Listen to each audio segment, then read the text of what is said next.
Lovely viewers, you once again welcome to Political Profile.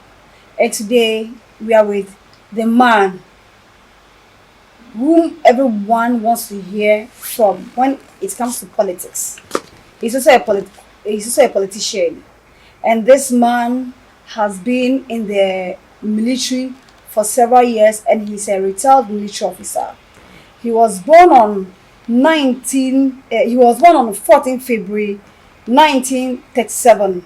He says he was a military officer in the Ghana Armed Forces, and also he became the chief of staff. He became chief of defense staff for Ghana Armed Forces. He was a member of the Provisional National Defense Government, and part of those who did some security works in the country. And this is the man called Brigadier General Nunoo Mensah, retired. General, you're welcome to Political Profile. I am most grateful to you to talk to me today and to offer me the opportunity to talk to the younger people of our country and beyond. This is a critical time in the history of Ghana, and someone like me who has seen Ghana from birth in 1957. That's how many years now? 60, almost 65 years. With what's the knowledge and experience about this country, I'm happy to be talking to you, to younger people of this country. So there's so much that we can talk about. Things about Ghana, things about the world, politics, security, anything that you want to know about Ghana. Thank God, with 85 years living on this planet, I have a good knowledge of them. You can describe them, whatever you want to talk about. Honorable, you're 85 years. Yes. You're strong and still handsome. What's the secret? The secret is that I don't think evil.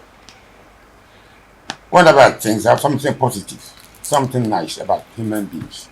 That's why I was brought up by my parents when I was growing up. My mother, if you came to her those days, in the early 40s when I was growing up, when they come to introduce you, have you eaten this morning? If you haven't eaten, please don't talk, eat, then we can talk. That is the way I was brought up, with kindness, humility, service to mankind. So, with that kind of brain, I don't have any worry. If I sleep, within 2 minutes I'm gone. I don't have any problem, and I work very hard so that the body is tired by the evening.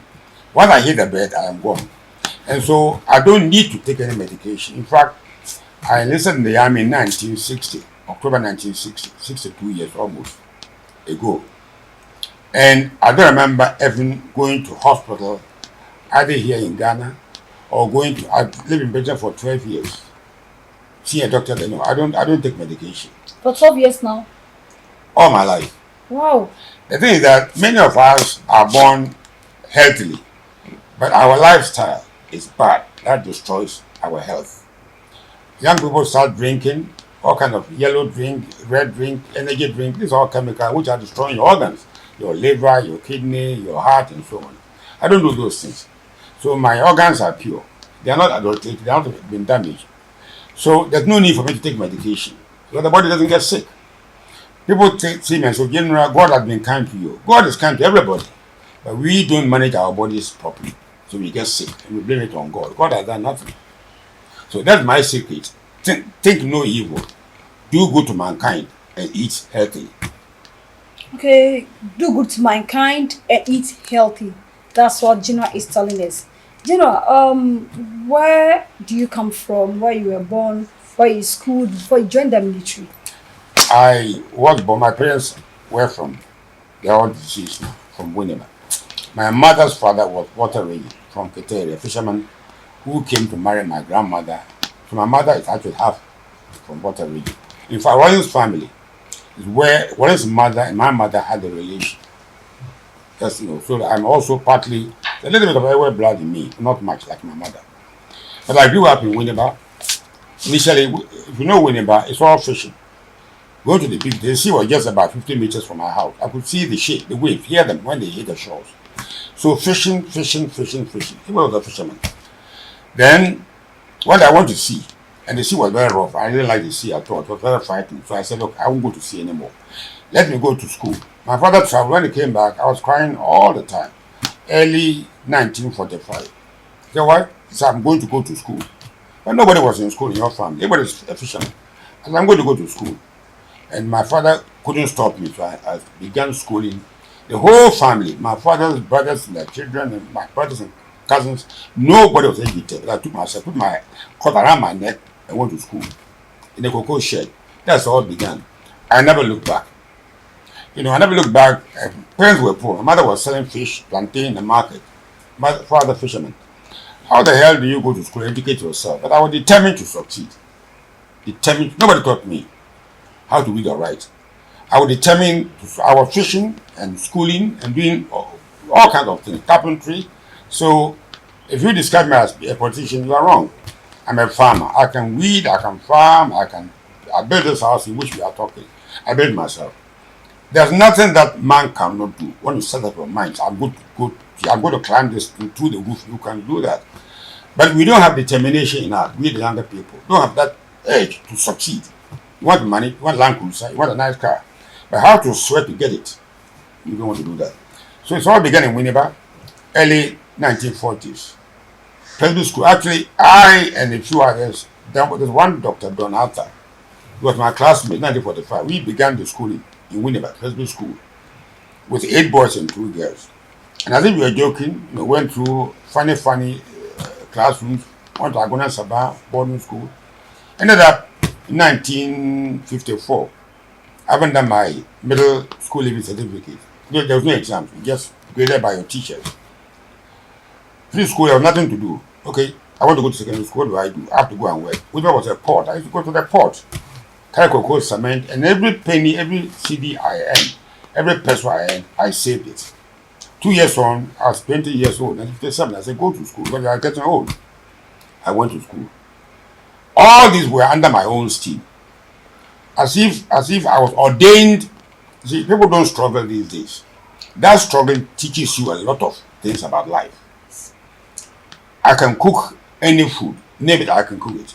I had no sister. So my mother traveled to go and sell fish in Aguna Sabah, Aguna Penyaku or somewhere. I had to cook.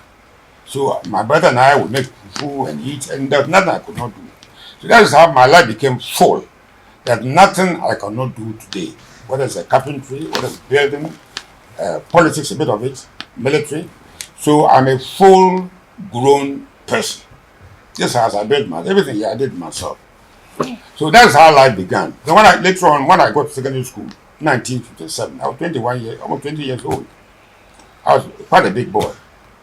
The school was supposed to be 5 years, but I took 3.5 years. Did one level, passed with grade 1. What do? Your mother was struggling to pay your school fees. So how do you go to sixth form and go to university? No. The army was an opportunity. I entered the army in 1960, October 1st, with many young people from Achimota and Fancy, better school than I did. But I managed to shine. And the following year, you were selected, 4 was selected among the whole group of army officers. I think there was a preacher somewhere around here. To go to Britain. I never dreamed I'd ever go to Britain. And I went to Britain. And it's a long story. It's a long journey. Today you see me as a former chief of defense staff, a fisherman's son. It never happened before.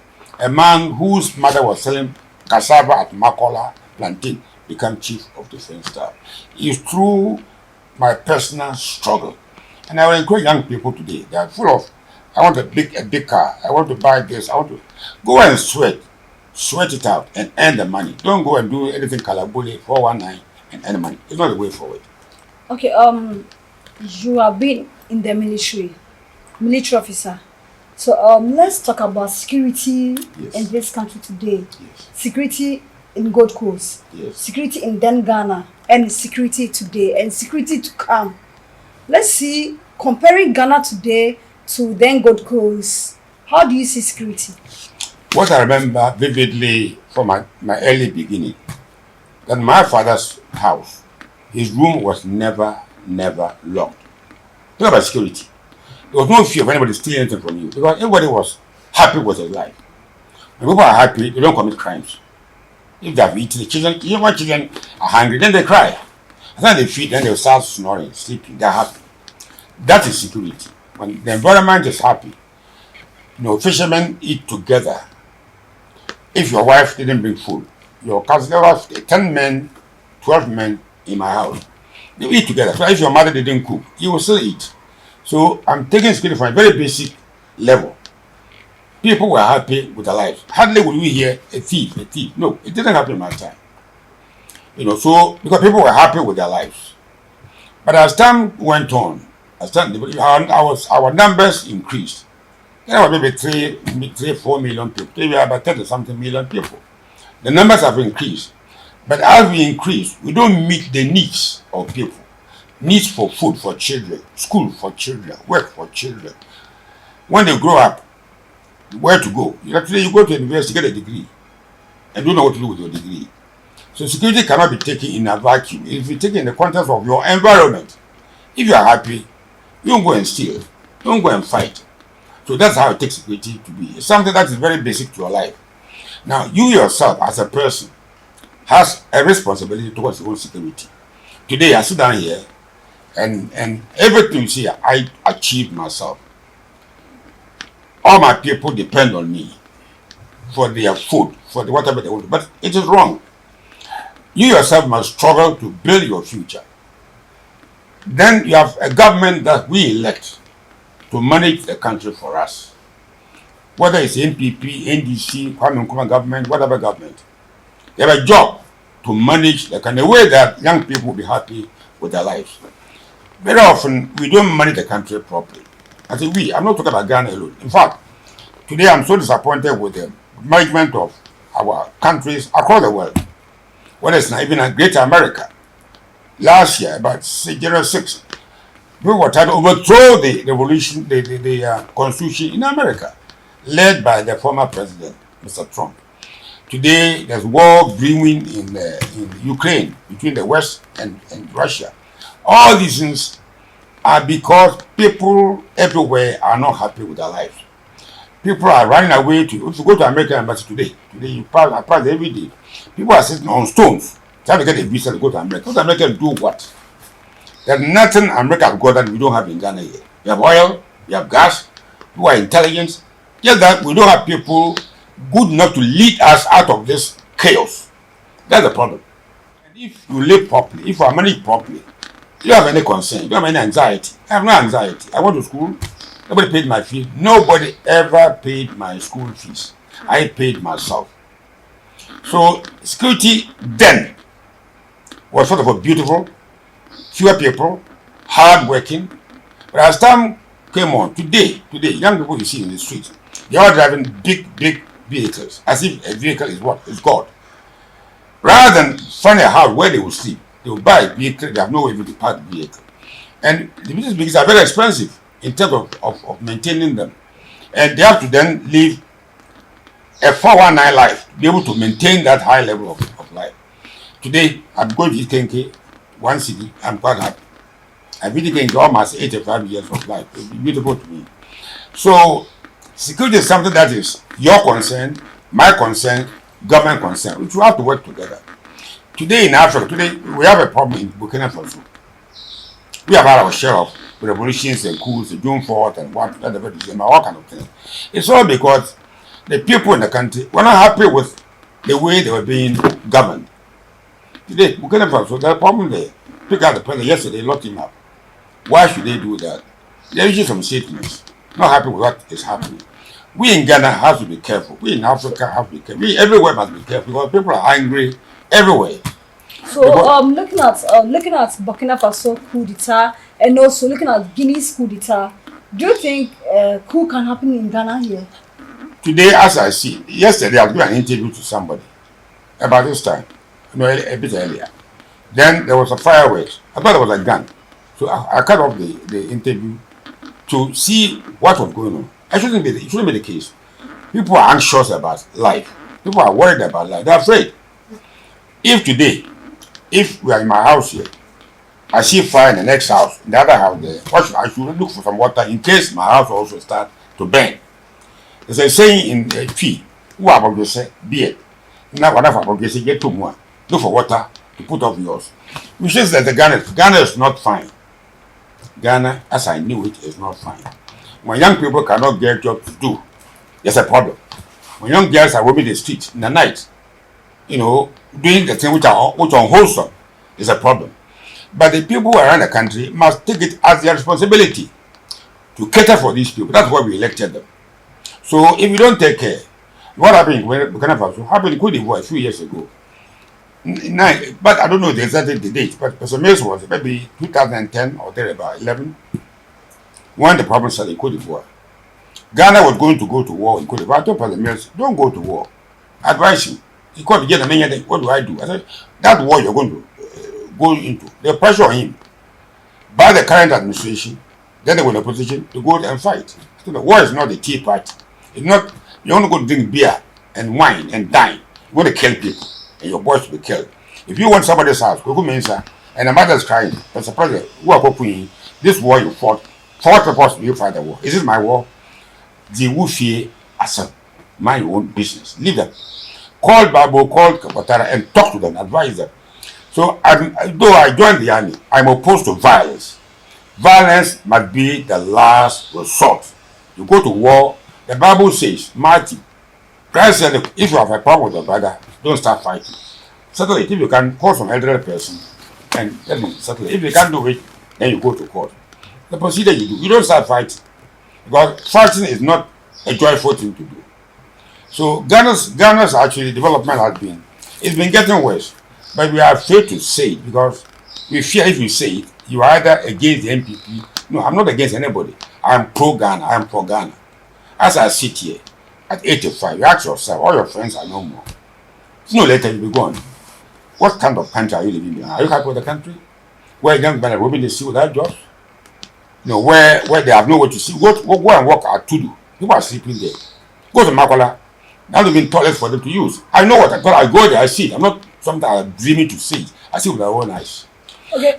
You said you are for Ghana. You are for Ghana. Are you for meaning you don't do politics? You are not either for NPP or NDC, but you are for Ghana. But I learned you stood as a parliamentary candidate for NPP, and also you became an advisor to late John Evans Atta Mills, our president. So what I'm saying here is this: I want Ghana to be as good as any country in the world. So if you beauty came to me and said, General, I want to do this and that, and I think the idea that you are bringing this makes sense, make Ghana better, I will join you. Not because we're NPP, NDC, not because we are CP, no. Because I want to build a better Ghana. So whoever comes with a formula, this is the way to better Ghana, I will follow you. Last year, the election, you know what the party I supported, nobody we heard it. No. Ghana Union Movement. So for Chabosu. Chabosu. Oh, okay. Yes, I was campaigning for him.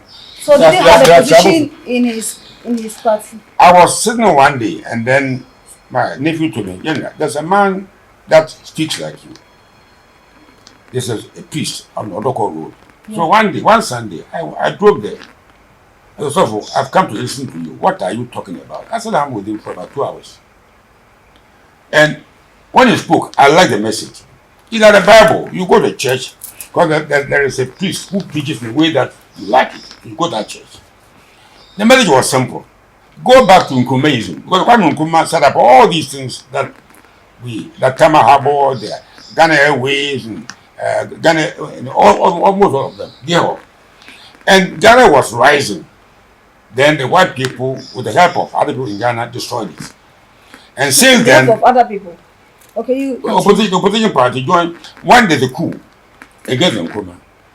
The coup was hijacked by the Western part because Nkrumah was too hot for them to handle. So others opposition to Nkrumah joined them to remove Nkrumah. But they didn't do that. You cut your nose to spite your face. Nkrumah is gone, but Ghana had never been able to rise. So, which people were the opposition party which fought Nkrumah? Whoever. I mean, there was CPP. Mm-hmm. Then there was the which party was National Liberation Movement, the opposition party led by the Brigadiers and the Dankwas and so on. What I'm talking about. So when you are in government today, if anybody came to destroy the NPP, NDC will be happy because they will get their enemy off the sea. They will join them. But not everybody that I will join to destroy Ghana.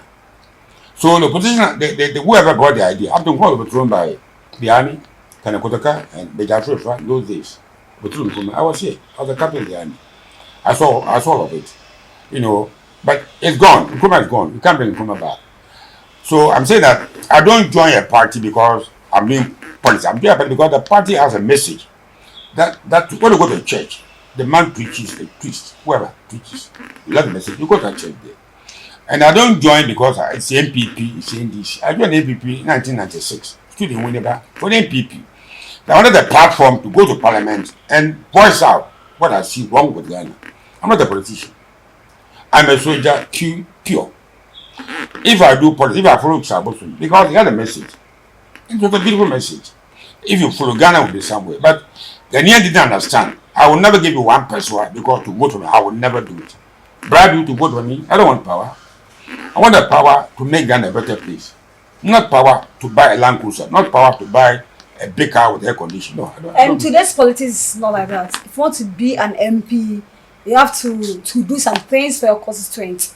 You have to pay their school fees, buy their help them in outdooring and other stuff. There are some things you need to do for your constituents. Yes. And let's say give the money as well. And you are saying you don't need to bribe them. You have to do that. Beauty, you haven't seen what I've done. Plenty. O'Reilly Senior High School, I began doing it not because I want to do politics, because I felt it was good to do it. O'Reilly, I mean the name before, O'Reilly Senior High School. Yeah, in where Accra. are they used to be at Asylum Down, behind the cathedral. Where are they now? The Antation, Opregon. Yeah, it's true. I lifted the whole school. You try to get one woman, about it. The whole school, more than 1,000 people, I built them a new school myself. Not because I want to go into politics, not because I felt that these children are the future of Ghana. I called the minister, Lee Okran, in those days, NDC minister. I said, look, I hear you are closing that school. Somebody told me. He said, yes, we have nowhere to take the children to. So I'm taking them, we are closing them down, share the children. I said, what? My father was a fisherman. We used to share fish. You don't share human beings. So please, I took my secretary, two of them, I went to teach you. I saw a land for O'Reilly. It's been encroached. There's just a bush. In 10 days, I don't have the picture here. 10 days. I built them a 10 classroom block. With ceiling fans, with like this house here. Wow. I'm telling you. So did you use the military personnel to build that school or I built civilians? the school single-handed. You look, you haven't seen me at work before. Oh. I look like a caterpillar. My father was not a human being. He was strong and he put it in that. I used to wake up 3 o'clock, cook gari, make the banku and everything. I'm telling you. And the school wasn't for me. And 3 o'clock to 5, I'll pack, load my car and drive to station. By 5:30, 6 o'clock, I feed them. See them sweating with gari. They eat. They feel so well. And the way I built the school, one lady, Mrs. Former head Mrs. of Nunoo Secondary School and La Secondary School. He said, General, what makes you? I said, no, I'm doing for mankind. So this is a did. I didn't do them. You're talking about you have to give them. Yes. I've built 6, 7 secondary school blocks. Wow. I'm telling you. I've O'Reilly, the whole school, I took the school to O'Reilly. And it nearly killed me. It was a difficult job. I'll go at 5 o'clock, work till 10 o'clock, then leave my office, come and wash, and go to work with President Mills. Winneba Secondary School, go to Winneba, see Winneba Secondary School, in a Nunoo Mensah house. My name is there. Oh. Yes, as I speak to you. I didn't do that because I didn't do politics. I did it because it was good to do it. If you go to the Wampum, in Sabah, I don't want to know what happen. I built a police station there. I applied for doctors. I built it myself. Then I built a school for Muslims in Abnan Sabah. I went to school in Abnan Sabah. So there was then Mori. The Porting Amedia. No. Okay. There's Presby School. Okay. In Sabah. Then there is there's a new school, it's an Islamic school. And I also wanted to foster closeness between the Christians and the Muslims. So I want to build it. But I think pictures are here. You see in my house here. I built the school for them. I had to wake up 3 o'clock. That was Sabah. But I was a tough soldier. So I did these things not because I wanted to do politics, but because I thought it was good to do them. to serve mankind. But But today you see any security personnel, let's say, being it military officer or police officer or immigration officer or any other security personnel who is devoted to help Ghanaians like what you did in your time. Beauty, it doesn't happen like that. Whatever I'm doing is in my blood. My mother, if you came to talk to her in the morning, she will ask you, Beauty, what are you What's the message here? He said, ask you, first of all, have you eaten anything this morning? Go and eat. And there's like yesterday at banquet with all that poultry and this crab and whatnot. And if we eat, it's fantastic. Then you come and talk. That's me. My boys who work with me, I can swear by the Bible. I feed them in the morning with their breakfast. I do it. But I was trained by my father and mother to do it. You see. So is that a form of welcoming someone to your home? No, it's the way you see, life was all about humanity, about living together. You are not a one. If the ones are those who are coming from the hills here, the Futu people and so on. You know what they do? When they marry, the women don't live in the house with them. The women live in their houses. The women come to stay with their husband over the night. So about 4 o'clock, you see that a long table. They are bringing fufu, they are bringing a banquet, and the men take off their chairs with their towels and they enjoy their food. It's living just the way we live together. So when I joined the army, that continued with me. Orally, the workers, I feed them 3 times a day. So within 50 days, we fed 10 classroom block with fun. People didn't believe me. You are not going to go out to teach you to buy stupid cake just to get stomach upset. No. The food is cooked by me. So when they eat, nobody complained. And I was chasing them like a war. Come on, do it. And within 50 days, they brought Miss Kate, whatever. Name said, General, you're not a gun. What is your motivation? I said, mankind. That is what is missing today in Ghana. When I think I had to buy a Land Cruiser, I swear, I had enough money to buy 2 or 3 Land Cruisers. I said, I will never. I bought a car 46 years old. I drive it. All my cars are very old. 46 years old car, you're still driving it? I open it for you to see. I find it nonsensical to go and buy a Land Cruiser when young people have no job. I will never do it. I will never do it.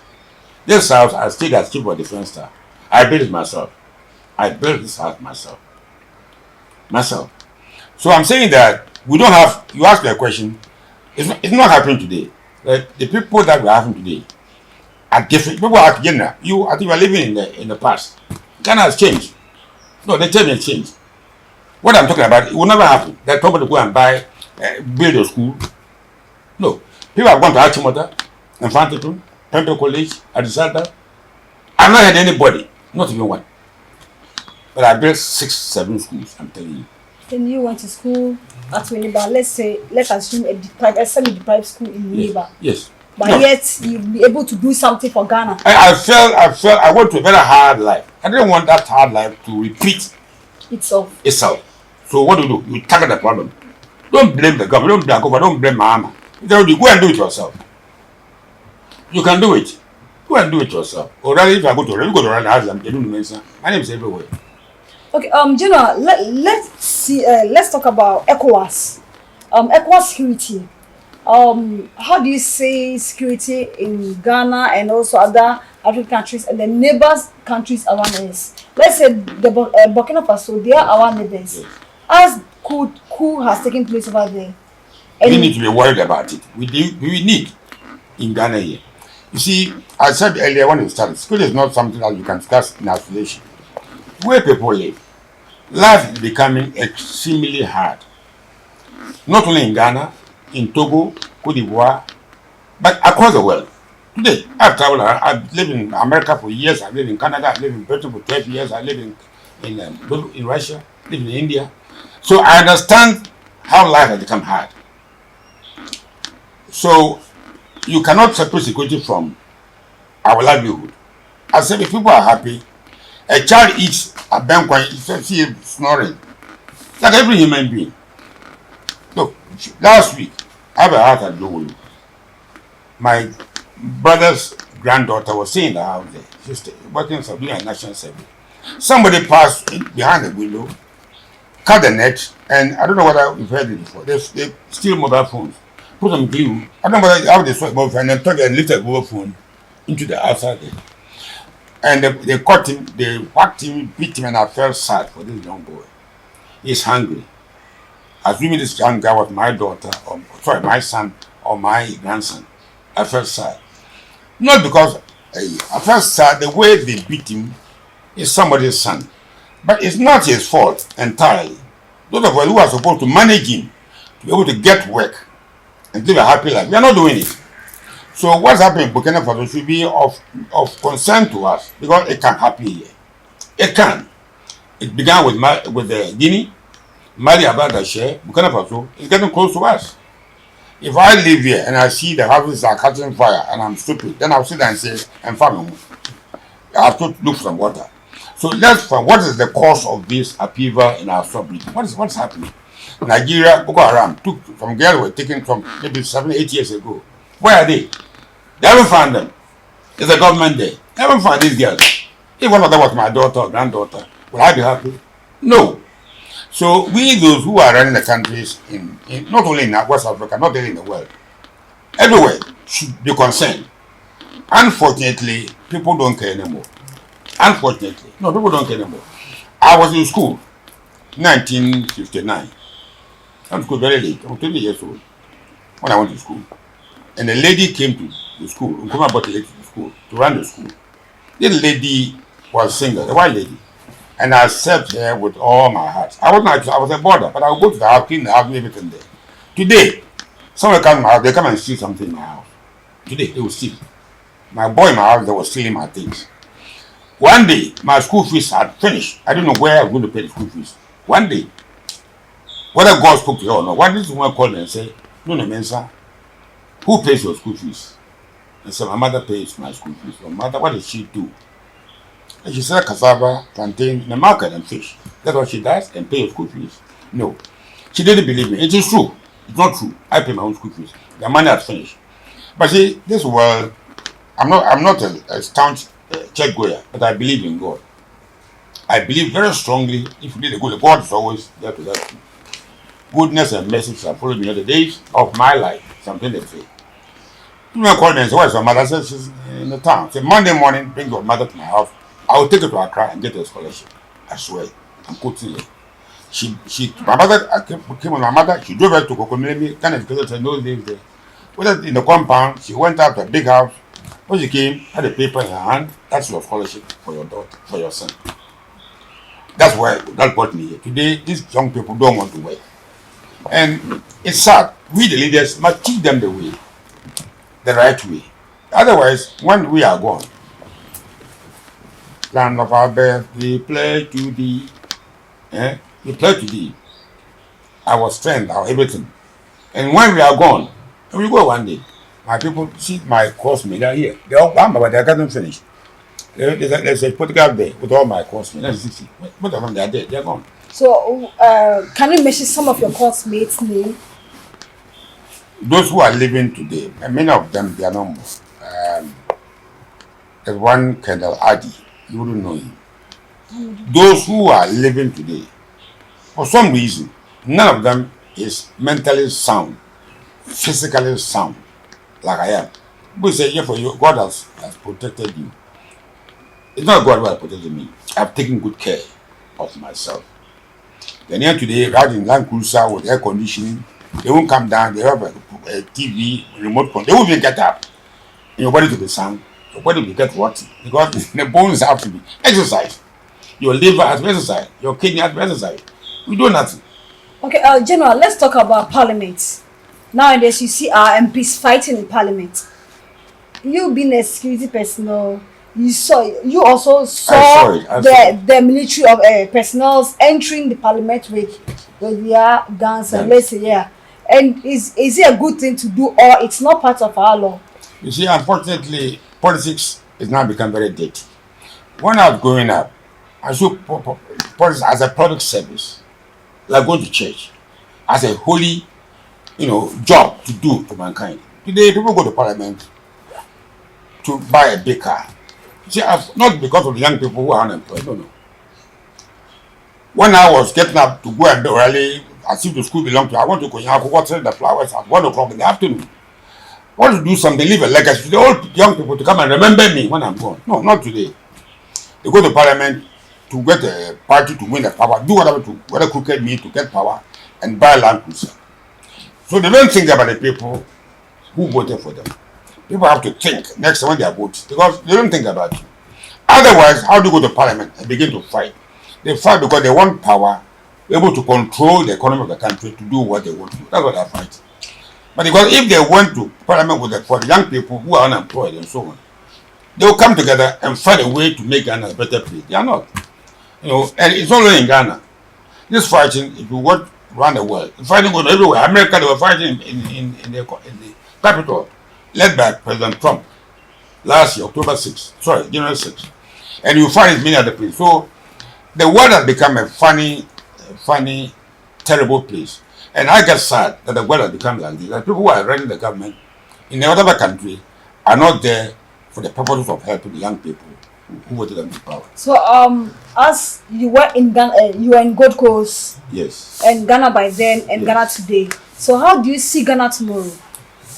I am depressed. I mean, I don't see anything better for Ghana. To be honest with you, because Why? Ghana was like a plane taking off. You see, Nkrumah, you people don't know Nkrumah, but he was a great man. A man who got an abundant love for Ghana and Africa. Abundant love I'm talking about.